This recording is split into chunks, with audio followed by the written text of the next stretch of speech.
They was not scared of Suge Knight. They was terrified of Suge Knight. Terrified to death. In the world of gangster rap, there's a few names that stand out, like Marion Hughes, Suge Knight Jr., with a reputation for never obeying rules and a long history of involvement in high-profile crimes.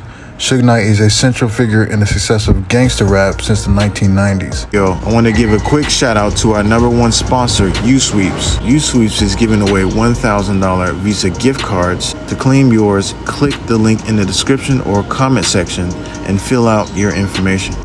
In this video, we will explore why rappers are really scared of Suge Knight and his involvement in the assassination of Tupac Shakur Biggie Smalls, as well as his reputation as a violent bully and long criminal history.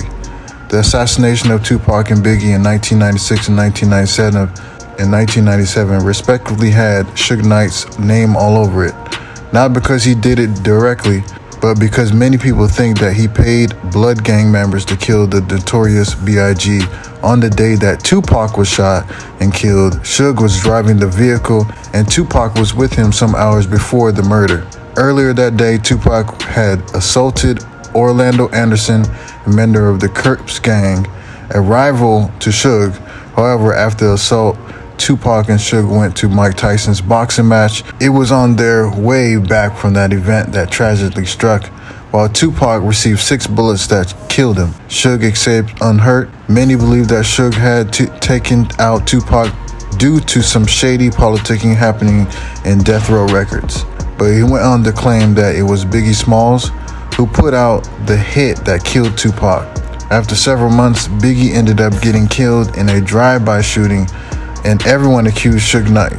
It was believed that Biggie's assassination was a retaliation for Tupac's death, and that Suge Knight ordered his goons to kill Biggie in 1997. Even though Suge was locked up when Biggie died, he was known to be so dangerous that he could even order a hit from behind bars. Suge Knight is a violent bully. He grew up in Compton, where he was a star football player at a Linwood High School, after which he went to the University of Nevada.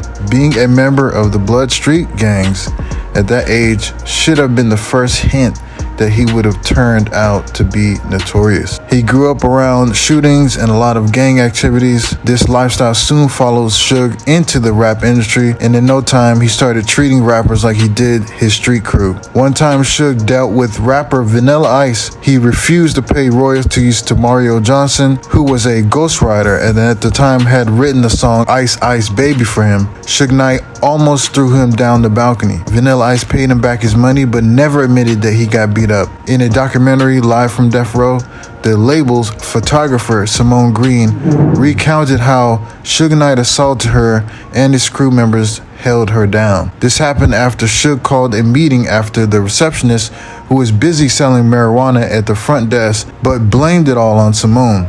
Simone, however, claimed that he apologized years later. If that frightens you, then you wouldn't want to hear about what Compton had to say about how Suge Knight treated those who worked for him and what he made them do. In an interview, Corrupt revealed how Suge made all his workers pee in a bucket, and whenever they messed up, they had to drink it.